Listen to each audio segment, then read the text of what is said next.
Hola, bienvenido a un nuevo tutorial de FDT. En esta ocasión vamos a resolver un problema de estática que está relacionado con un problema previo de estática vectorial que tenéis en otro vídeo, donde se nos pregunta que calculemos la superficie que genera un alambre circular al rotar respecto a un eje circular, pero le hemos seccionado quitándole un cuarto de la circunferencia completa, y el cálculo del volumen que genera una superficie circular, también con un cuarto sustraído al rotar respecto a un eje. Bien, pues el problema es el siguiente: partiendo de las piezas que se muestran, un arco de densidad lineal constante arroyo y una superficie formada por 3/4 partes del círculo con idéntica densidad superficial, se pide que hallemos la superficie generada por el arco lineal al girar alrededor de un eje que dista 2 veces el radio del centro O. Hallar también el volumen generado por la superficie al girar alrededor de un eje que también está distante 2 veces el radio del centro O. Bien, pues en un problema anterior, que hemos denominado estática 04, podéis encontrar de dónde aparecen los valores de los centros de gravedad tanto para el arco lineal como para la superficie circular. Estas son las imágenes del problema, que veréis que se utiliza para poder obtener estos valores, y el eje de giro que hemos utilizado está situado a un diámetro, 2 veces el radio, con respecto al punto O. Igual para el tema de la figura superficial. Bien, pues vamos a comenzar con el caso del alambre. Para hallar la superficie vamos a recurrir al primer teorema de Pappu-Goulding, donde nos dice que el área de una superficie de revolución generada mediante la rotación de una curva plana, C, alrededor de un eje externo a tal curva, sobre el mismo plano, es igual a la longitud L, multiplicada por la distancia D, recorrida por su centroide en una rotación completa alrededor de dicho eje. Bien, esto, que puede parecer un poco complicado de entender, se traduce en una fórmula muy sencilla, y es que la superficie corresponde a la longitud del arco que va a generar la curva multiplicada por 2pi por d, que sería la circunferencia que describe el centroide cuando gira alrededor del eje de revolución que nos han dado. En este caso, el eje está obtenido a partir de una distancia 2r. Bien, nos hemos traído aquí, para poder estudiarlo con más facilidad, los valores de x sub g y de y sub g, teniendo en cuenta que los estamos evaluando con respecto a los ejes x e y. Y la longitud la vamos a calcular como la integral del diferencial de longitud. Entonces, este diferencial de longitud lo podemos expresar como la integral entre un θ igual a 0 y un θ igual a 3pi medio, que correspondería desde un ángulo horizontal hasta un ángulo de 3/4 de circunferencia, 270 grados expresado en radianes, del radio multiplicado por el diferencial del ángulo, de θ. Esto sería el diferencial de longitud, el arco igual al ángulo por el radio. De tal manera que si hacemos la integral, la r es un valor constante y el diferencial de θ integrado nos quedaría θ expresado como 3pi medios menos 0, que sería 3pi medios por r.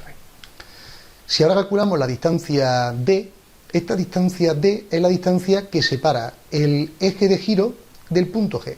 Y si nos fijamos, sería el equivalente a sumar a 2r la distancia que hay entre el punto O y el punto G. ¿Cuál es la distancia entre el punto O y el punto G? Bueno, pues esto la podemos calcular de la suma formando esta hipotenusa, está formada por estos dos catetos. Uno es el X, que vemos que aparece aquí con signo negativo, y otro es este eje Y, que es la coordenada Y del centroide. Con lo cual, si aplicamos Pitágoras para calcular la hipotenusa OG, nos quedaría la raíz cuadrada de menos 2r partido 3pi elevado al cuadrado, más 2r partido por 3pi elevado al cuadrado. Todo ello la raíz cuadrada, y eso nos quedaría 2r raíz de 2 partido por 3pi. Bien, pues si a ese valor le sumamos la distancia 2r, nos quedaría la distancia completa a la que va a girar. En este caso sería 2pi por r por 3pi partido por 2. Este r, 3pi partido por 2, sería este valor de aquí, de L. El 2pi quedaría antes, que es este valor de aquí, y d es el valor que acabamos de calcular. Si operamos adecuadamente, nos quedaría que la superficie sería 6pi cuadrado por r cuadrado por 3pi partido por 2 por raíz de 2 partido 3pi más 1. Bien, si ahora calculamos el volumen que genera esta superficie, recurrimos al segundo teorema de Pappu-Goulding, donde nos dice que el volumen V de un sólido de revolución, generado mediante la rotación de un área plana alrededor de un eje externo, que aquí lo vemos que estamos separando los 2r del punto O, del centro de la figura, es igual al producto del área A por la distancia d recorrida por su centroide en una rotación completa alrededor del eje. Bien, pues esto se puede representar con esta expresión analítica, donde nos dice que V es igual a 2pi por el área por d.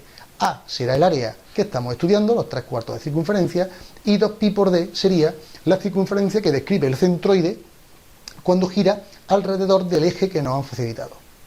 Bien, como también tenemos aquí los valores de XG y de YG, en este caso los correspondientes al centroide de la superficie, pues vamos a calcular cuánto vale el área. Y el área lo calculamos como la integral de su diferencial.